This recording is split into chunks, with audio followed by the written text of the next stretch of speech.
Time for some spooky Halloween stories. Have you noticed the fog effect in front of the camera? It's my coffee. I've got a coffee underneath. Thought it added a bit of effect, you know, because it's actually 9 o'clock in the morning, but I have to tell this story now whilst we're here. Now, this is a true story. We're at Great Yarmouth Racecourse, motorhome and caravan club site.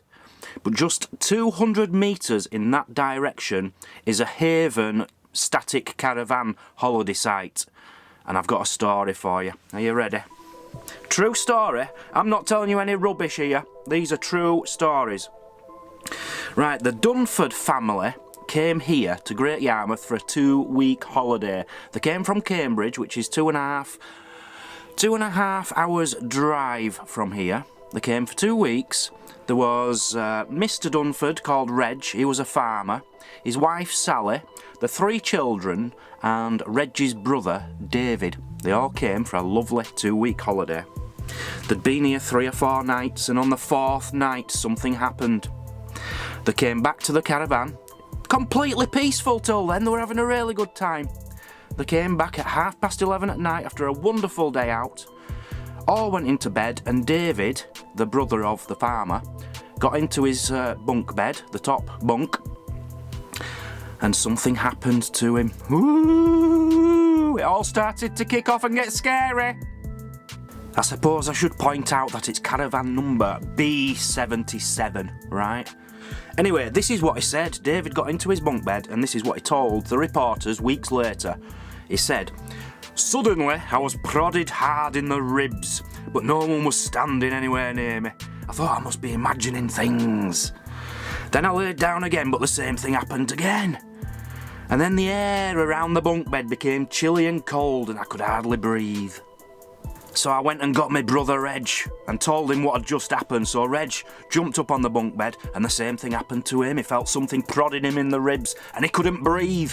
The entire family were absolutely terrified. So they all jumped in the car and drove all the way back over to Cambridge, 2.5 hours, and went back to where they lived and just stayed there. They'd had enough. For one night anyway. Now, they'd already paid for this holiday. 2 weeks. And they'd only been there 4 nights. So they woke up the next morning, said to themselves, you know, we're not going to get his money back from his caravan. We might as well give it one more chance. Let's go back. So the entire family was about to set off back, and one of the young daughters, Angela, aged 8, she says, I'm not going back there. I'm terrified, Daddy. I'm not going back there. So they left her with her grandma in Cambridge, and the rest of the family came back and went back to the caravan. Just 2 nights later, Sally said this to the reporters later on. She said, just after midnight yesterday, exactly the same thing started to happen. The whole caravan went cold, and anyone who went near the bunk bed was prodded in the ribs. Even our retriever dog refused to enter the caravan. Now, Sally had been found after midnight, trembling and crying outside the caravan by the night watchman from the caravan site.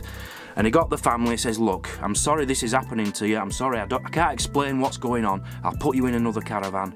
So they went into another caravan to enjoy the rest of the holiday, but would not step foot back in the haunted B77 caravan. Ooh, the story continues. Ooh, ooh. So this story got into the papers, and all the reporters were going to the caravan site, and they obviously wanted to speak to the site manager. That was Bob Whitworth.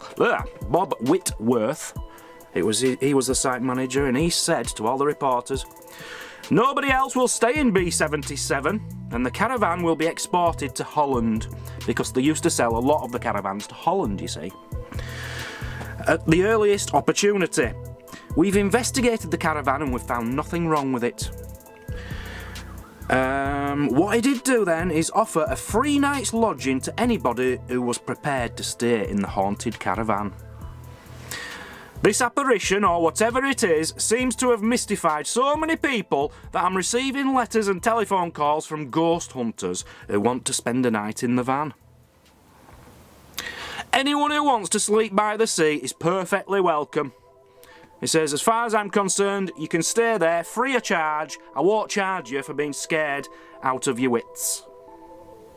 So lots of paranormal investigators and groups came and they were doing spooky seances and stuff in the caravan. The caravan was eventually sold, but something happened again. In 1977, a few years later, in the same spot where the caravan B77 used to be, obviously they'd put a new caravan there. Another family was in there and they said, in the same area, another family was staying in the same caravan and were also rudely awakened one night. This time they could hear eerie voices speaking to them in a foreign language, and it sounded like it was coming from underneath the caravan. So, spooky goings on, and it still happens to this day. The difference being, it isn't the Seashore Holiday Park at the moment. It's been sold to Haven. Haven. So if you ever stay at Haven Campsite in Great Yarmouth, and eerie foreign languages start speaking to you in the night, or you can't breathe in your bunk bed, or you're getting prodded in the ribs, there's a very good chance you're exactly where B77 caravan was. True story, not making it up.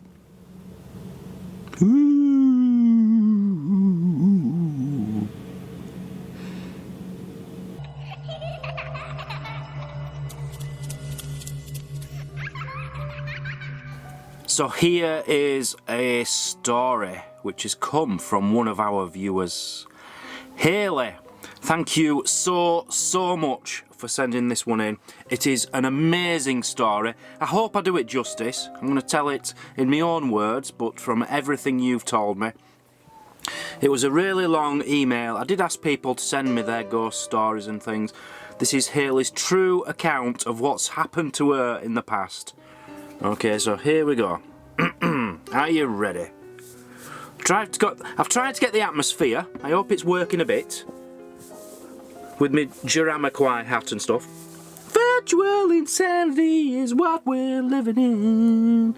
Oh, yeah, anyway. Hayley's story, here we go. So once upon a time, there was a field. Now, in 1960, they decided to build 2 rows of houses on this field.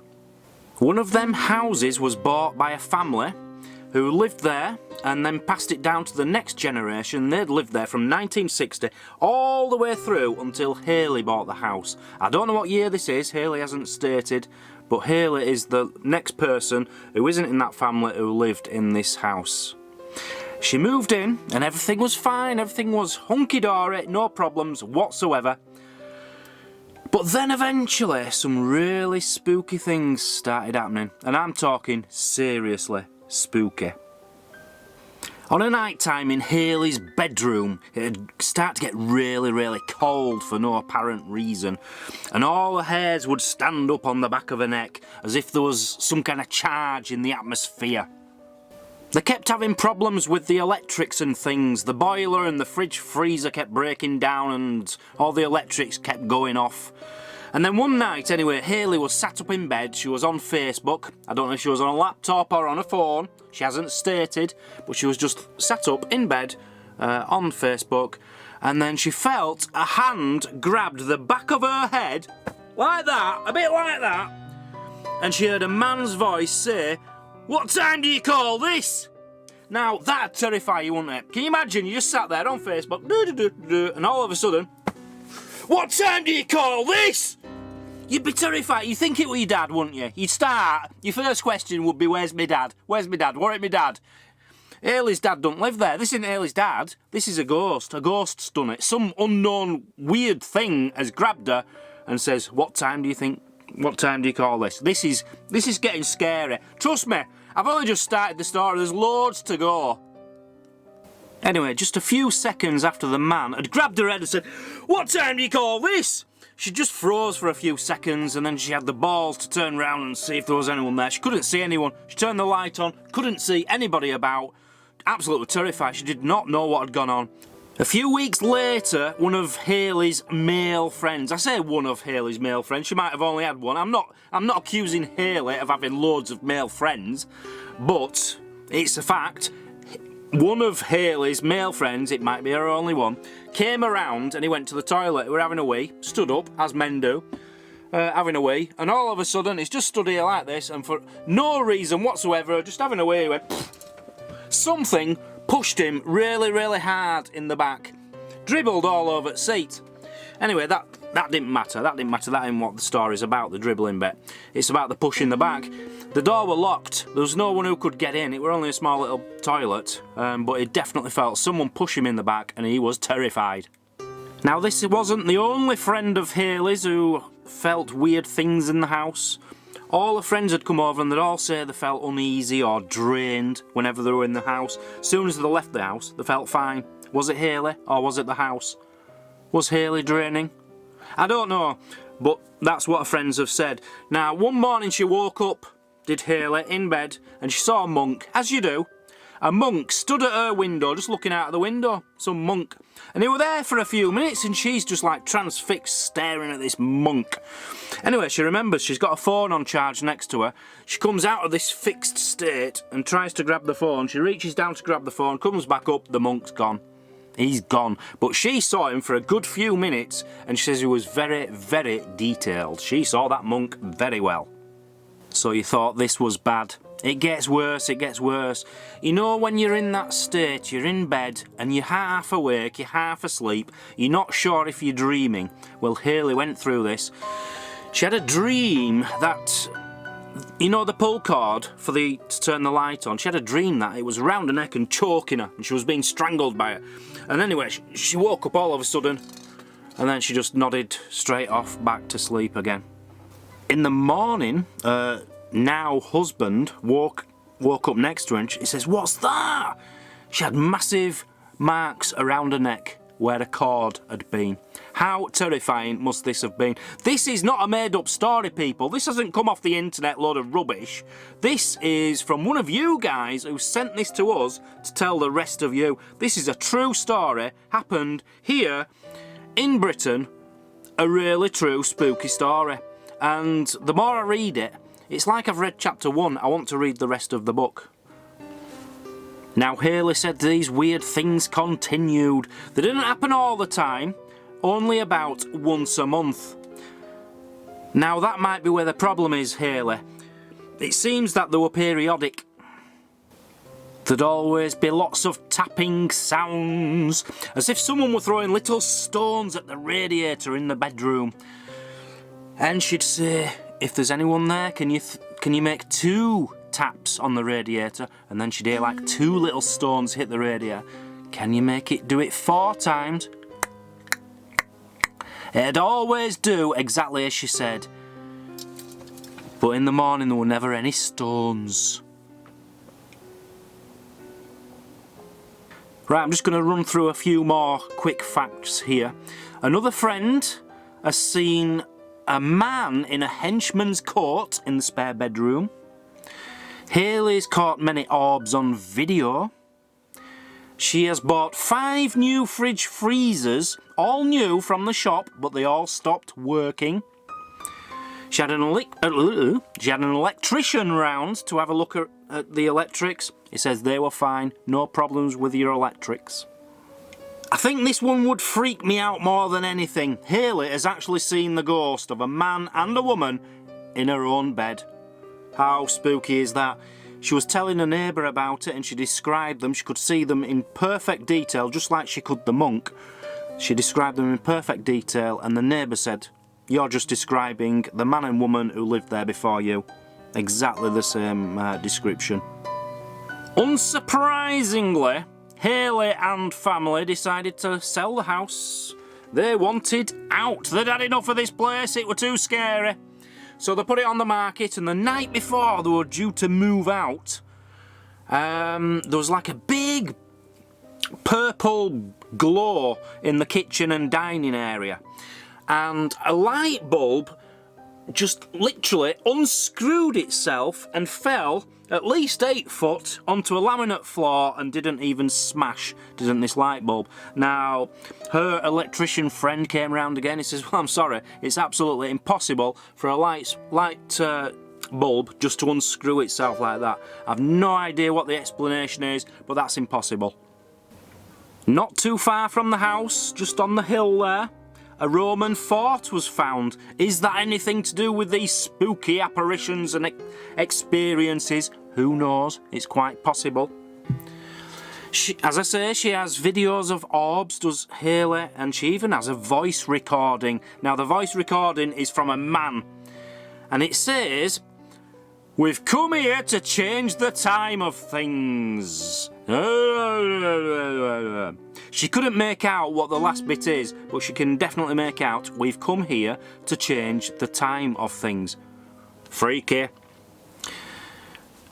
Anyway, a man bought her house, and 3 weeks later she went to collect the mail. She knocked on the door. She says, "Have you seen anything a bit weird since you moved in?"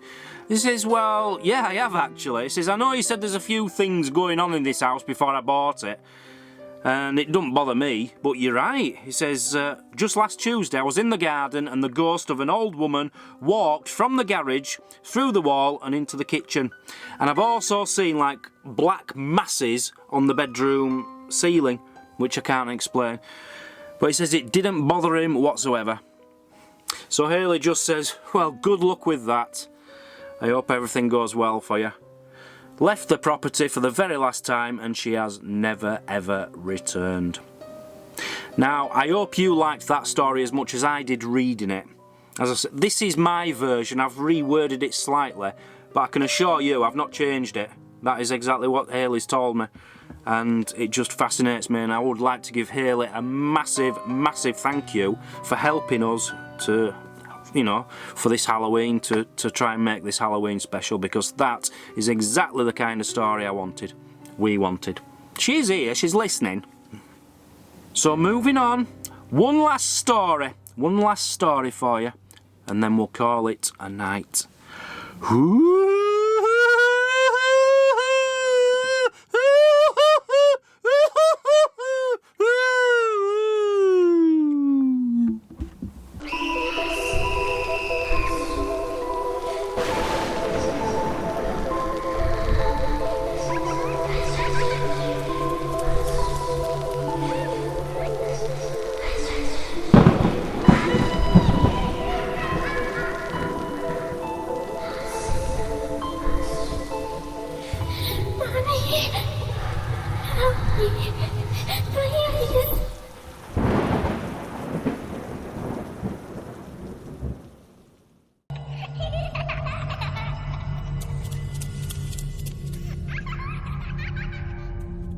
So this is a really spooky story. The ghosts of the Acle Strait. Woo! Loads of ghosties on a road. Right, this road has been here since 1830. We've actually got our own story to tell you. Something very spooky has happened to us right here this morning. Okay, we'll tell you that story after I've told you the spooky story. Now, 1830 this road was put here. It goes from Acle to Great Yarmouth to make it quicker to get to the sea from here. It's called the Acle Strait because it's a very, very straight road. Very straight. It used to be underwater, believe it or not, hundreds of years ago. All this area was underwater, all marshland, but they've pumped all the water out and it's now land. So this is where the ghost of a man has been seen. Not exactly here, I'll go into that at the end of the story, but a ghost of a man has been seen. There was a driver passing through the Halvergate turnoff, which is a notoriously really bad section of this road where loads of people have lost their lives in car crashes. So he was driving along and then there was this middle-aged man just walked straight in front of him, into the road. The man looked at the driver looked at the man, and he just drove straight through him. Straight through him. It was clearly a ghost. Woo! Other drivers have seen the ghost of a horse and cart lots of times, and there's other drivers, and now this happens a lot, and it's happened throughout the years. Other drivers feel the need to do like an emergency stop, just put the foot on the brake and stop. For no reason, there's nothing in the road, there's nothing to stop for, but they just have this urge to put the foot on the brake and stop. So it was 18 months later, after the man had driven through the man who walked out in front of him. 18 months later, there was a guy called Bill Richardson who was driving along here at 7 o'clock in the morning. And this is what he had to say. Someone suddenly stepped into the road in front of me. They were from Yorkshire originally. They appeared to be wearing some kind of shiny uniform and swinging their arms as if they were marching. Put his foot on the brakes, screeching to a halt, and then couldn't see him anywhere. Where had he gone? Where had he gone? And then, on the other side of the road, another car screeched to a halt at exactly the same time. So he got himself together, he went over to the other car, he says, "Are you alright? We're a lady inside." She says, "Yeah, I'm alright." She says, "But I just saw this man who were in like a shiny uniform and he looked like he were marching. I thought I was going to hit him. I had to put my brakes on." She saw exactly the same thing as he did. How spooky is that, eh? How spooky is that? Clearly a soldier marching. So, I don't know. What do you think? Do you think there's ghosts here or not? I happen to think it's true. Woo! So just to tell you our little spooky story about what's happened this morning. We were driving to that spot. I got to within 1 mile where the lay-by is, where I wanted to tell this story from. We were within 1 mile and the road was closed off. There was a police car across it and barriers, police accident ahead. So we couldn't go down the road. This isn't the exact spot, we're a couple of miles away from it now.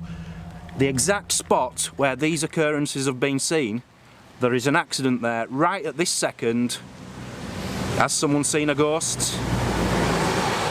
Has a man stepped out in front of a car? Has someone driven through a spectre? A ghost. Moving on.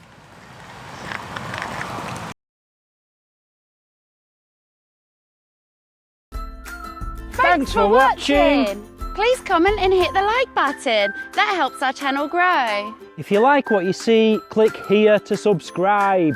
Check out this other great video. And if you really want to show your support, join the club, become a Patreon for extra videos and perks. The more support we get, the more content we can give. We'll see you tomorrow On Travel Trolls TV.